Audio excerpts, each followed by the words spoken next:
সকলোৰে খবৰ ভালনে? মই ভিডিঅ'টো আৰম্ভ কৰিছোঁ ৰাতিপুৱা ধুমাধুমকৈ চতাল হাৰি লৈছোঁ। যিহেতু আমাৰ ইয়াত বহুত ডাঙৰ বৰষুণ দিছিলে, কোন জেগাত বৰষুণ ডাঙৰকৈ দিছিলে আপোনালোকে কমেণ্ট কৰি জনাব দেই। আমাৰ ইয়াত কিন্তু বহুত ডাঙৰ বৰষুণ দিছিলে। ইফালে আকৌ মই ধুমাধুমকৈ চতালটো হাৰি লৈছোঁ, কাৰণ আমাৰ ঘৰৰ পদূলিমুখত গছ আছে। গছৰ পাতবোৰ পৰি লেতেৰা কৰি ৰাখে জেগাবোৰ। আৰু ল'ৰাকেইটাকো আজি চুলি কাটি দিম বুলি ভাবিছোঁ। ইফালে চুলি কাটি দিলোঁ। সিহঁতৰ আজি স্কুল বন্ধ আছিলে, মাধৱদেৱৰ তিথি আছিলে, সেইটো কাৰণে স্কুল বন্ধ আছিলে। সেইটো মই ধুনীয়াকৈ সেইকাৰণে চুলিটো কাটি দিলোঁ।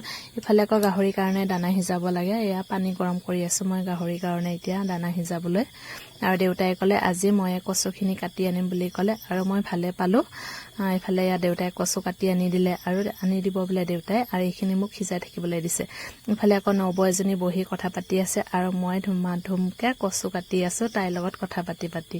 মানে মই যিহেতু ভিডিঅ' কৰি আছোঁ, তাই বোলে দেখুৱাব নালাগে তাক, মানে কৈ আছে কিবাকিনি কথা, আৰু তাকে হাঁহি মানে দুইজনীয়ে কথা পাতি কচু কাটি আছোঁ। ইফালে চাওকচোন, সৰু ল'ৰাটোক কোনোবা লগৰ এজনে বোলে স্কুলত চিয়াহী গোটেই ঢালি দিলে পিঠিত। চাওকচোন, এয়া মানে মাজিলে মানে ব্ৰাছ মাৰিলেও নাযাব, এনেকুৱা মানে বগা কাপোৰত দাগ লাগিলে ফটকে নাযায়। আৰু যিহেতু চিয়াহীটো সহজে মানে এৰুৱাব টান। এয়া চাওকচোন, গোটেই বগা কাপোৰ, স্কুলৰ চাৰ্ট যিহেতু। আৰু মই এতিয়া তাকে ব্ৰাছ কৰি চাওঁ বুলি ভাবিলোঁ। ব্ৰাছ কৰি মেলি কৰি দিছোঁ, কিন্তু ইমান ভালকৈ যোৱা নাই। ওপৰৰ কালাৰখিনি কিন্তু অলপ গৈছে, তেওঁ অলপমান ঢেলাকৈ থাকি গ'ল চেহী কালাৰৰ। ইফালে কাপোৰখিনি মই চপাই মেলি ল'লোঁ, যিহেতু বতৰটো ইমান ভাল নহয়, সেমেকা বতৰ হৈ আছে।